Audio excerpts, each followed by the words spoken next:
நம்முடைய இந்திய அரசின் நிதி அமைச்சராக இருக்கக்கூடிய நிர்மலா சீதாராமன் அவர்கள் ஒரு தமிழ் சமூக வரலாறு பற்றிய ஒரு புதிய கண்டுபிடிப்பை தனது ட்விட்டர் பதிவின் மூலமாக சொல்லியிருக்கதை கண்டோம். என்னவென்று சொன்னால், சங்க இலக்கியங்களில் பிற்காலத்தை சார்ந்ததாகிய கலித்தொகையின் 104வது பாடலில் எல்லா கடவுளர்களை பற்றியும் செய்தி வந்திருக்கிறது. ஆகையினால் அது ஒரு ஹிந்து சமய வீர விழா என்று அவர் திருவாய் மலர்ந்திருக்கிறதை வாசிக்க முடிந்தது. இது என்ன பெரிய தவறு என்று சொன்னால், சங்க இலக்கியத்தில் பேசப்படுகிற ஏறு தழுவுதல் என்கிற ஒரு தமிழர்களுடைய ஒரு மிக முக்கியமான பண்பாடு என்பது தமிழ் வாழ்க்கை முறையின் இயற்கை நெறி சார்ந்த வாழ்முறையின் ஒரு பகுதியாகும். தமிழர்கள் இயற்கை நெறியோடு வாழ்ந்தவர்கள். அவர்கள் எந்த குறிப்பிட்ட கடவுளையும் வழிபட்டவர்கள் இல்லை. மாறாக ஐம்பூதங்களை கடவுளாக நினைத்து வழிபட்டவர்கள். ஏறு தழுவுதல் நடக்கிற பொழுது அங்கு உள்ள காளைகளை பற்றி ஒரு விவரணங்கள் வருகிற பொழுது அவர்கள் சொல்கிறார்கள், ஒவ்வொரு காளையும் ஒரு காளை வெள்ளை காளையாக இருக்கிறது, அது பலராமன் போல இருக்கிறது.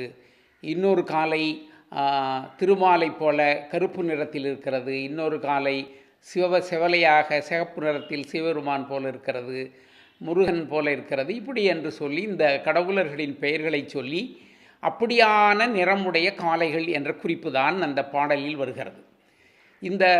இந்த ஒப்பீடு, அதாவது இந்த வண்ண ஒப்பீடு, இந்த கடவுள்களுடைய பெயர்கள் வருவது, இதையெல்லாம் வைத்துக்கொண்டு இவர்கள் இது இந்து சமயம் என்று சொல்வது தான் ஒரு மிகப்பெரிய கேலிக்கூத்தாகும். இந்த இந்துங்கிற பெயர், அது சார்ந்த விஷயங்கள் எல்லாம் 18ஆம் நூற்றாண்டில் வந்த ஒரு சரக்கு என்பது உலகம் அறிந்த விஷயம்.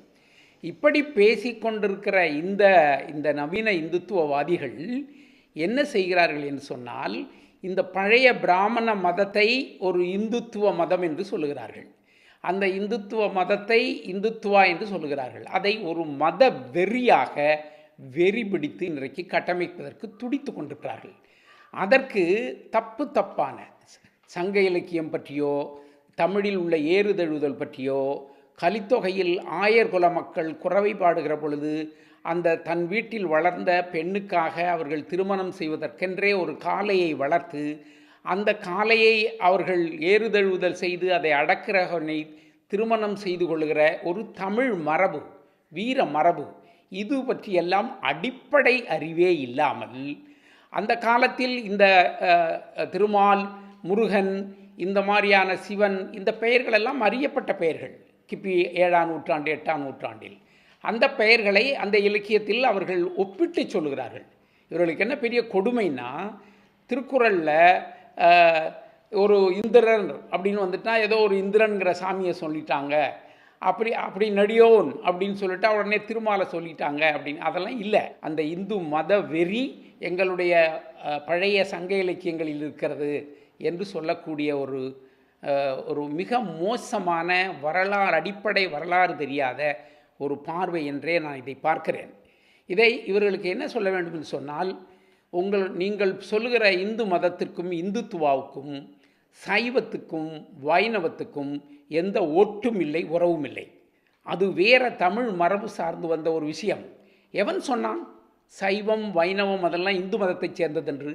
இந்து மதம் என்று நீங்கள் திட்டமிட்டு பிராமண மதம் உருவாக்கிய சங்கராச்சாரியிலிருந்து வைத்து பின்னர் இந்த பெயர்களை கொடுத்து நீங்கள் உருவாக்குகிற ஒரு விளையாட்டு.